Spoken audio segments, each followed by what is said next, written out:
Welcome to the boiler room.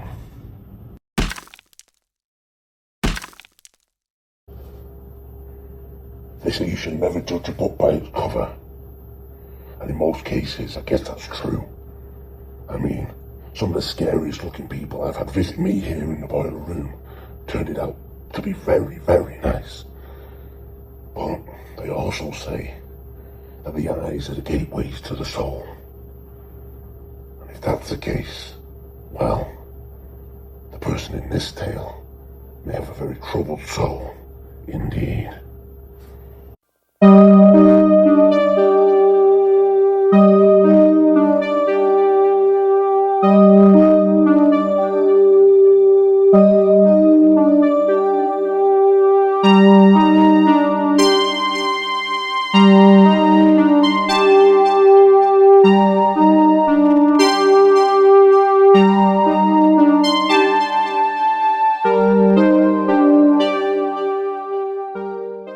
When I was in high school, there was one boy in my class who was very weird looking.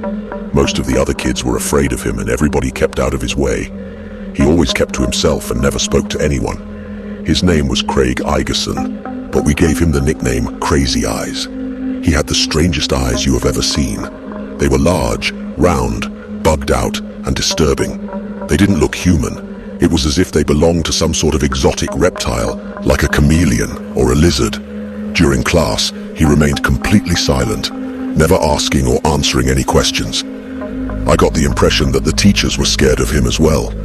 All he did was stare at everyone with his bugged-out eyes, creeping them all out with that unsettling gaze of his. One Monday morning, we had a media class. The teacher split us into groups and gave us the task of making a short film. Due to the luck of the draw, Craig was assigned to our group.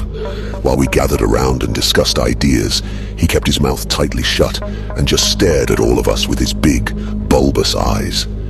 We eventually came up with an idea for a slasher movie. The plot involved a crazed killer who goes around a school stabbing people. Craig was so odd-looking that we unanimously decided that he should play the killer. His crazy eyes made him the obvious choice. As it turned out, the movie was a big success. We managed to create a 5-minute film that looked almost as professional as a Hollywood horror flick. Surprisingly, Craig did great job in his role as the killer. We shot hours of footage of him stalking the school grounds, running from tree to tree. He was armed with a fake knife that had a retractable blade. Then we filmed him stabbing a bunch of kids who were playing the victims. They were soaked from head to toe with fake blood.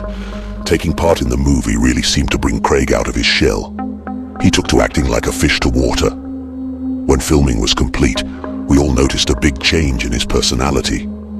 Somehow, it boosted his confidence, and although he still didn't talk very much, he held his head up high and seemed more sure of himself.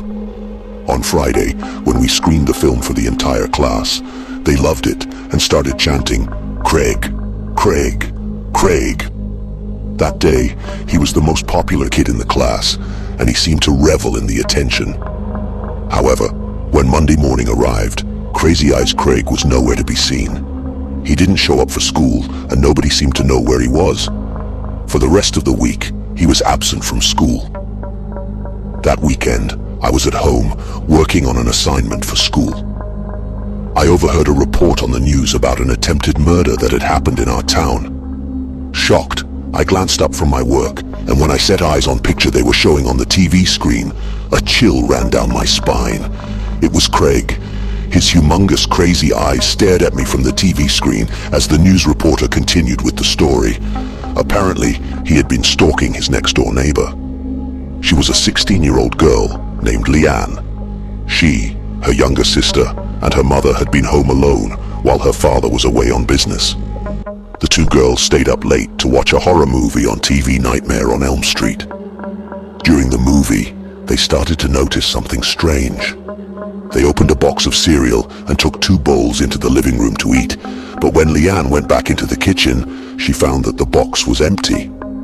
When the movie finished, the girls went upstairs to get ready for bed.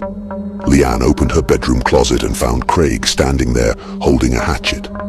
He was dressed in her mother's clothes and had makeup smeared all over his face. He told her to be quiet and tied her up. Then he fetched her mother and her sister and marched them back to the bedroom. He tied up them up as well and left all three lying on the floor. He told them he was going to kill them and he'd be right back, so they had better start praying. The police said he went downstairs to ransack the house and steal valuables. While he was gone, the youngest girl managed to wriggle free of her bonds. She jumped out of the window and ran to a nearby house to raise the alarm. Within minutes, the police were breaking down the front door. They ran up the stairs with their guns drawn and found Leanne and her mother lying hog-tied on the bedroom floor. There was no sign of Crazy Eyes Craig. The police freed the mother and daughter before conducting a search of the entire house. They combed the place from top to bottom, but couldn't find any trace of Craig. It was as if he had vanished into the night. In fact, nobody had any idea where Craig was, and while he was still at large, no one in town could rest easy. The incident was a huge shock for our small town. Before that, it had been a peaceful, idyllic little place. Nobody ever locked their doors. That night, I watched my father screwing 2 sturdy deadbolts onto our front and back doors. On Monday morning, it was the talk of the school. None of the kids could believe what had happened, and everyone was terrified. At the back of the school building, there was a huge forest, and rumors spread among the kids that Craig was hiding in the woods, lying in wait for more victims. Some kids were too scared to show up for class. Leanne and her family stayed with relatives for a few days to get away from the house. In all that time, law enforcement combed the woods and searched house to hose, but nobody could find that crazy-eyed maniac. Eventually, Leanne and her family had to go home. As soon as they pulled into their driveway, they saw something that terrified them. Craig was standing at an upstairs window, gazing out at them with a smirk on his face. The girl's father started yelling. The neighbors came running over. The police were called, and within minutes, they were surrounding the house. A SWAT team were readying themselves beside a van, loading their weapons and studying the layout of the house. They searched the house from top to bottom, but they didn't find Craig anywhere. Instead, they were confronted by a disturbing scene. Pennies were glued to the ceiling. There was strange writing all over the walls. All of their clothes had been cut to ribbons. The entire contents of the kitchen fridge were neatly arranged on the living room floor, and the whole place reeked of urine and feces. The police conducted another thorough search of the house, but it turned up nothing.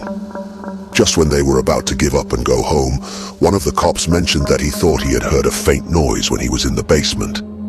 He said it sounded like it was coming from behind the washing machine. The SWAT team immediately reorganized and descended cautiously into the basement.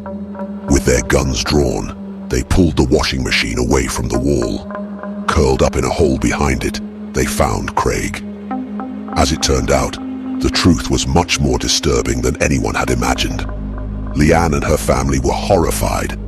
For 2 whole years, Craig had been living in their walls. They found peepholes everywhere. While Leanne and her family had been sitting at home watching TV, eating dinner, taking a shower, getting dressed, going to the toilet and sleeping peacefully in their beds, Craig had been there the entire time, silently watching them with his crazy bugged-out eyes.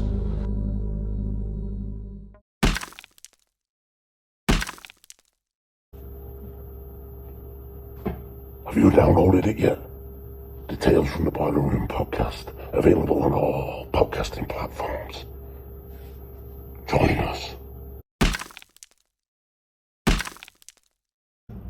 Scary stories, freaky tales. Submit yours at talesfromtheboilerroom.com.